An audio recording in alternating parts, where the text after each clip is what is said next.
നമസ്കാരം, കലാകൗമുദി ഓൺലൈനിലേക്ക് സ്വാഗതം. കേരളത്തിലെ കോൺഗ്രസിൽ ഒരു പുതിയ യുദ്ധം തുടങ്ങുകയാണ്.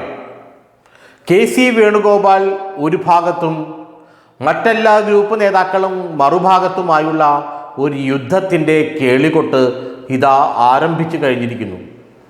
2026 നിയമസഭാ തെരഞ്ഞെടുപ്പിൽ കെ.സി. വേണുഗോപാൽ മത്സരിക്കുമെന്നും UDFന് ഭരണം ലഭിച്ചാൽ അദ്ദേഹം കോൺഗ്രസിൻ്റെ മുഖ്യമന്ത്രിയായിരിക്കുമെന്നുള്ള സൂചനകൾ ശക്തമായതോടെയാണ് കെ.സിക്കെതിരെയുള്ള തുറന്ന യുദ്ധം കോൺഗ്രസിൽ ആരംഭിച്ചത്.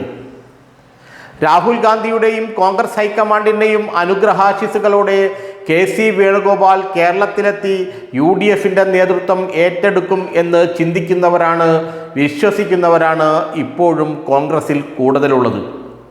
ഇപ്പോഴത്തെ പ്രതിപക്ഷ നേതാവ് VD സതീശൻ, അദ്ദേഹം കെ.സിയുടെ ഒരു നിഴലായി ഒതുങ്ങിപ്പോകും. ഇത് മനസ്സിലാക്കിയ കോൺഗ്രസിലെ മറ്റു ഗ്രൂപ്പുകാർ രമേശ് ചെന്നിത്തലയുടെ നേതൃത്വത്തിൽ കെ.സിക്കെതിരെ ഒരു അവസാന യുദ്ധത്തിന് ഒരുങ്ങുകയാണ്. വരും ദിവസങ്ങളിൽ ഈ യുദ്ധം രൂക്ഷമാകുമെന്ന് ഉറപ്പായി കഴിഞ്ഞു. പഴയ ഉമ്മൻചാണ്ടി വിഭാഗവും എന്നുവെച്ചാൽ പരമ്പരാഗത എ ഗ്രൂപ്പും രമേശ് ചെന്നിത്തലയുടെ വിശാല ഐ ഗ്രൂപ്പും ഒരുമിച്ച് ചേർന്ന് തോളോട് തോൾ ചേർന്ന് കെ.സി. വേണുഗോപാലിനെതിരെ പടപ്പുറപ്പാടിന് ഇറങ്ങുകയാണ്. ഹൈക്കമാൻഡിൽ തനിക്കുള്ള സ്വാധീനം ഉപയോഗിച്ചുകൊണ്ട് കേരളത്തിലെ പാർട്ടിയെ കൈപ്പിടിയിൽ ഒതുക്കാനും അതുവഴി കേരളത്തിൽ ഭരണം ലഭിക്കുകയാണെങ്കിൽ മുഖ്യമന്ത്രി സ്ഥാനത്തേക്ക് വരാനും കെ.സി. വേണുഗോപാൽ കരുക്കൾ നീക്കാൻ തുടങ്ങിയിട്ട് കാലം കുറേയായി. എന്നാൽ ഇതിനിടയിൽ VD സതീശൻ ശക്തനായി ഉയർന്നു വന്ന സമയത്ത് കെ.സിക്ക് ഒന്ന് പതിയെ പിന്നോക്കം പോകേണ്ടി വന്നു.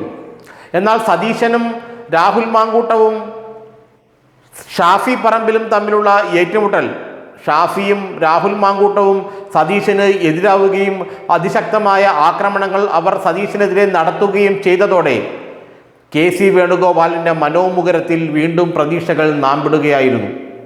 അങ്ങനെ ഷാഫിയെയും രാഹുലിനെയും ഉപയോഗിച്ച് സതീശനെ ഏറെക്കുറെ തീർത്ത കെ.സി. വേണുഗോപാൽ ഇനി പാർട്ടിയെ മൊത്തത്തിൽ തൻ്റെ കക്ഷത്തിലാക്കാൻ ഒരുങ്ങുകയാണ്.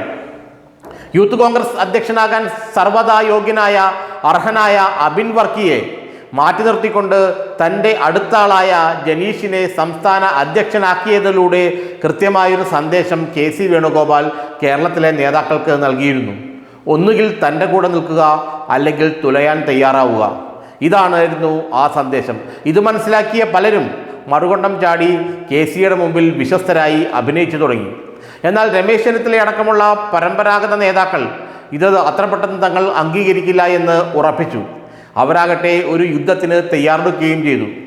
എ വിഭാഗവും വിശാല ഐ വിഭാഗവും ചേർന്നുകൊണ്ടുള്ളൊരു മുന്നേറ്റമായിരിക്കും കെ.സി. വേണുഗോപാലിനെതിരെ ഇപ്പോൾ കേരളത്തിൽ ഉണ്ടാകാൻ പോവുക. കെ.സി. വേണുഗോപാലിനെ അങ്ങനെ എളുപ്പത്തിൽ തങ്ങളെല്ലാം പണിയെടുത്ത് കഷ്ടപ്പെട്ട UDFനെയും കോൺഗ്രസിനെയും വളർത്തി ഭരണത്തിലെത്തിക്കുമ്പോൾ ഡൽഹിയിൽ നിന്ന് ഒരാൾ പതിയെ വന്ന് ലാൻഡ് ചെയ്ത് മുഖ്യമന്ത്രിയാകാൻ തങ്ങൾ സമ്മതിക്കില്ല എന്നാണ് രമേശ് ചെന്നിത്തലയെയും എ ഗ്രൂപ്പിനെയും പിന്തുണയ്ക്കുന്നവർ പറയുന്നത്. എ ഗ്രൂപ്പിലെ പല നേതാക്കളും കെ.സി. വേണുഗോപാലിന് അതിശക്തമായി എതിരാണ്. കാരണം തങ്ങളുടെ നോമിനിയായ അഭിജിത്തിനെ യൂത്ത് കോൺഗ്രസ് സംസ്ഥാന അധ്യക്ഷനാക്കാതിരുന്നത് കെ.സി. തന്നെയായിരുന്നു എന്ന് അവർക്കറിയാം. അതോടൊപ്പം രമേശ് ചെന്നിത്തലയുമായി അടുപ്പമുള്ള അല്ലെങ്കിൽ വിശാല ഐ ഗ്രൂപ്പിൻ്റെ യൂത്ത് കോൺഗ്രസ് സംസ്ഥാന അധ്യക്ഷ സ്ഥാനത്തേക്കുള്ള സ്ഥാനാർത്ഥിയായ അബിൻ വർക്കിയെയും കെ.സി. വേണുഗോപാൽ കണ്ടം മുണ്ടം വെട്ടി ദൂരെ എറിഞ്ഞു. ഇതോടുകൂടി കെ.സിക്കെതിരെ നേതാക്കൾ ഒന്നിക്കാൻ തുടങ്ങി. കേരളത്തിൽ വലിയൊരു പോരാട്ടമായിരിക്കും ഇനി കോൺഗ്രസിൽ നടക്കുക. ഇതിൽ ആര് ജയിക്കും, ആര് പരാജയപ്പെടുമെന്ന് ഇപ്പോൾ നമുക്ക് പറയുക എളുപ്പമല്ല. കാരണം കോൺഗ്രസ് ആണ് പാർട്ടി. എന്നാൽ കെ.സി. വേണുഗോപാൽ വരുന്നത് വെറുതെയല്ല, മുഖ്യമന്ത്രിയാകാൻ വേണ്ടി തന്നെയാണ്. എന്നാൽ അങ്ങനെ അങ്ങ് കെ.സിയെ മുഖ്യമന്ത്രിയാക്കാൻ തങ്ങൾ അനുവദിക്കില്ല എന്നാണ് മറ്റു നേതാക്കളുടെ കടുംപിടുത്തം. രമേശ് ചെന്നിത്തല മാത്രമല്ല, MM Hassan, Benny Behanan, T Siddique, PC Vishwanath അടക്കമുള്ള പഴയ പുലികൾ എല്ലാവരും ഒരുമിച്ച് അണിനിരന്നിരിക്കുകയാണ്. കെ.സിയുടെ കയ്യിൽ നിന്നും കേരളത്തിലെ കോൺഗ്രസിനെ മോചിപ്പിക്കുക എന്നതാണ് അവരുടെ ദൗത്യവും പ്രഖ്യാപനവും. ഏതായാലും വരുന്ന നിയമസഭാ തിരഞ്ഞെടുപ്പിന് മുമ്പ് വലിയ ഒരു യുദ്ധമുഖം കേരളത്തിലെ കോൺഗ്രസിൽ തുറക്കുമെന്ന കാര്യം ഉറപ്പാണ്. കെ.സി. വേണുഗോപാൽ വേഴ്സസ് അതേഴ്സ് എന്നൊരു യുദ്ധമായിരിക്കും അത്.